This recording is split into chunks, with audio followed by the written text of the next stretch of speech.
ग्रह हृदयश्च हृदयाभ्युयात् भर्गो भयविनाशनः सेवागम। चंद्रभूषण जटाधारी त्रिनेत्र भस्मो प्रज्वल भयनाशक और भर्ग सदा हमारे हृदय में निवास करे। पांचवें रुद्र भगवान भर्ग को कहा गया है और यह भगवान भर्ग को भय विनाशक कहा गया है। दुख पीड़ित संसार को शीघ्र अतिशीघ्र दुख से निवृत्ति देने वाले और भय से मुक्त करने वाले केवल और केवल भगवान महादेव को ही भर्ग के रूप में जाना गया है। और यह भर्ग और कोई नहीं रुद्र ही है, जो तेज और ज्ञान स्वरूप होने के कारण मुक्ति प्रदान करने वाले और भक्तों को भव प्रदान और भव सागर को पार कराने में समर्थ देवता है। नमस्कार, मेरा नाम है Nirav Hingu and welcome to my another episode in the series of Ekadash Rudra. और आज इस एकादश रुद्र में आज हम बात करेंगे भगवान महादेव का एक और अद्वितीय स्वरूप, अद्वितीय अवतार, जिसको भर्ग कहा गया है। एक समय देवता और दैत्यों ने अमृत प्राप्त करने के लिए अमृत मंथन अर्थात समुद्र मंथन किया और इस अमृत मंथन में सर्वप्रथम महोत्स्वर्ण हलाहल नामक विष निकला। उस भयंकर विष की प्रचंड ज्वाला से तीनों लोक के प्राणी त्राहिमाम कर उठे। सबके प्राणों पर मृत्यु का संकट उपस्थित हो गया और भगवान विष्णु ने इस विकराल भय से प्राणी की रक्षा करने में बिल्कुल असमर्थ रहे। अंत में सभी देवता भगवान विष्णु के साथ मिलकर भय के विनाशक देवता अर्थात भगवान भर्ग जो रुद्र हैं उनके शरण में गए। भगवान भर्ग रुद्र ने उस समय कैलाश पर अपनी अर्धांगिनी मां पार्वती के साथ विराजमान थे।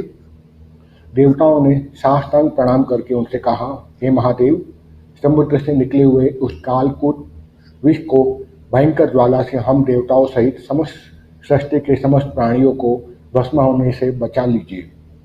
समस्त प्राणियों को भय से मुक्त कराने वाले भगवान रुद्र ने अर्थात भर्ग भगवान ने कहा, आप इस कालकूट के महान भय से शीघ्र ही रक्षित हो जाएंगे। और देवताओं की प्रार्थना सुनने पर भगवान भर्ग ने अर्थात रुद्र भगवान ने मां पार्वती से कहा, हे प्रिय, देखो, क्षीर सागर से निकले इस कालकूट विष से देवताओं सहित समस्त प्राणियों को कितना कष्ट हो रहा है। सभी अपने प्राणों की रक्षा के लिए अत्यंत ही व्याकुल है। इनको अभय प्रदान करना हमारा परम कर्तव्य है। साधु पुरुष अपने प्राणों को क्षण भर समझकर दूसरों की रक्षा के लिए सदा तत्पर रहते हैं।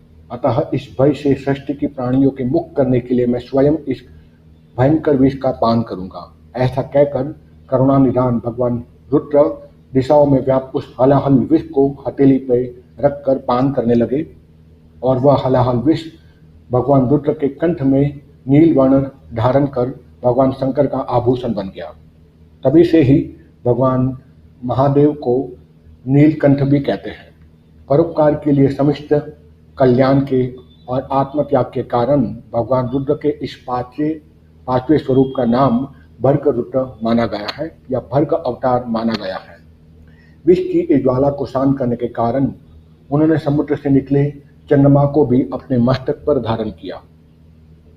परोपकार के प्रतीक भगवान भर्ग रुद्र की अधिभौतिक आकाश मूर्ति आकार शालिंग रूप के रूप में आकाश शालिंग रूप के रूप में चिदंबर के पास कावेरी जो नदी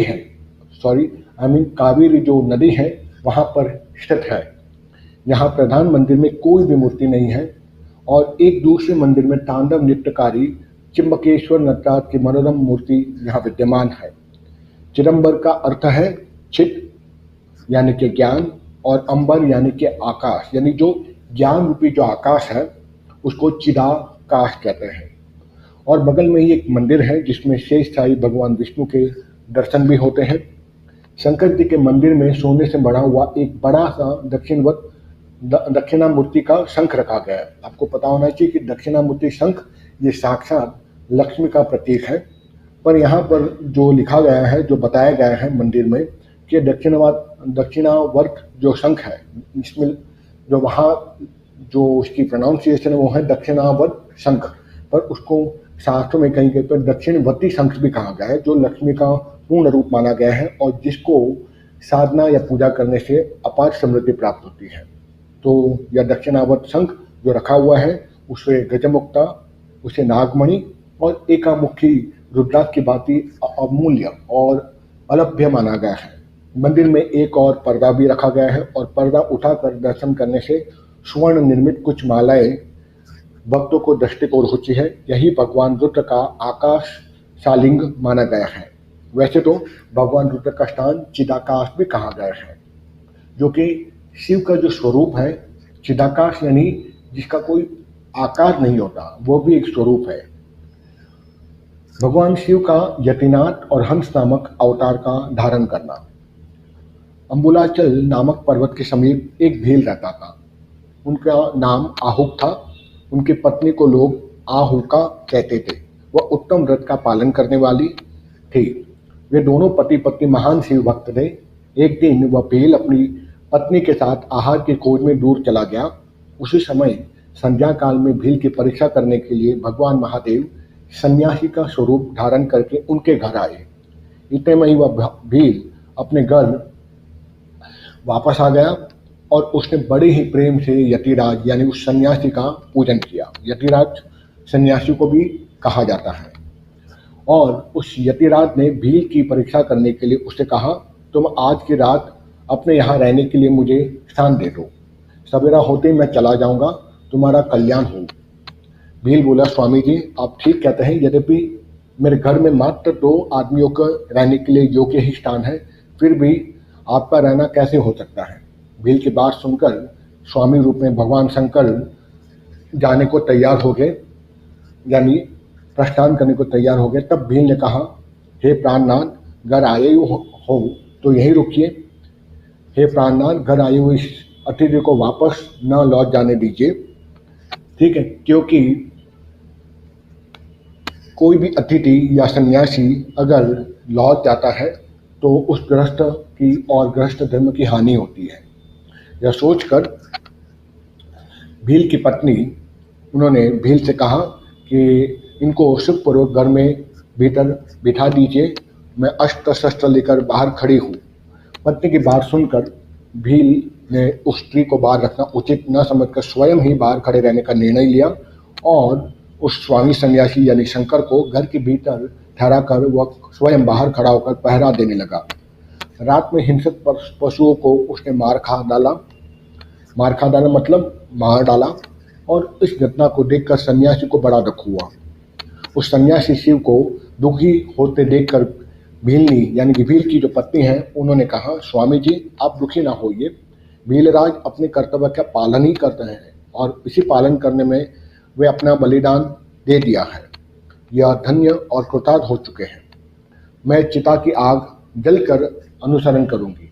यहाँ कहने का तात्पर्य है कि उस पशुओं को मारने के चक्कर में कहते हैं कि उस भील की भी हत्या हो गई थी। अतः पहले सती का एक प्रधान कर्म रहता था कि पति के साथ पत्नी भी जल जाती थी। इसीलिए यहाँ पर भीलनी ने यह इच्छा जताई कि मैं उस चिता में जलकर अपने पति का अनुसरण करूंगी।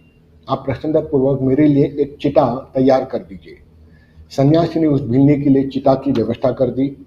भीलनी ने अपनी पतिव्रत धर्म के अनुसार प्रवेश किया उस अग्नि में। उसी समय भगवान शंकर ने अपना पूर्ण वास्तविक स्वरूप में भीलनी के समक्ष प्रकट होकर उसे प्रत्यक्ष दर्शन दिया। उन्होंने उनके धर्म की प्रति दृढ़ता के लिए उनकी बहुत अधिक प्रशंसा की और उसे वर दिया कि तुम्हारे भावी जन्म में मेरा हंस रूप प्रकट होगा। वह तुम दोनों पति पत्नी का परस्पर सहयोग कराएगा। तुम्हारा पति निषद देश के राजधानी में राजा वीरसेन का श्रेष्ठ और ज्येष्ठ पुत्र रहेगा। उस समय वह नल के नाम से विख्यात होगा और तुम विदर्भ नगर में भीमराज की पुत्री दमयंती के नाम से जन्म लोगी। तुम दोनों उत्तम राजभोग भोग करने के पश्चात बड़े बड़े योगीश्वर के लिए जो दुर्लभ है ऐसे मेरे पवित्र शिवलोक को प्राप्त हो जाओगे। ऐसा कहकर भगवान शिव उसी समय वहीं लिंग रूप में स्थित हो गए और वह भील अपने धर्म से विचलित नहीं हुआ था। अतः उसी के नाम पर उस लिंग का भी अचलेश हुआ। दूसरे जन्म में वह भील निषद देश का वीरसेन का पुत्र होकर महाराज नल के नाम से विख्यात हुआ, जैसे कि भगवान शिव ने आशीर्वाद दिया था, और उसकी पत्नी विदर्भ राजा के उस नगर के राजा भीम की पुत्री दमयंती हुई। यतिराज शिव उस समय हंस के रूप में प्रकट हुए। उन्होंने दमयंती के साथ नल का विवाह करा दिया, जैसे पूर्व नियोजित था, और पूर्व जन्म के सत्कार जनित पुण्य के प्रभाव से भगवान शिव ने ही हंस का रूप धारण कर उन दोनों का संदेश एक दूसरे के पास पहुंचाकर उन्हें सुख प्रदान किया। इसके बाद दोनों पति पत्नी भोग भोगने के बाद शिवलोक को प्राप्त हुए।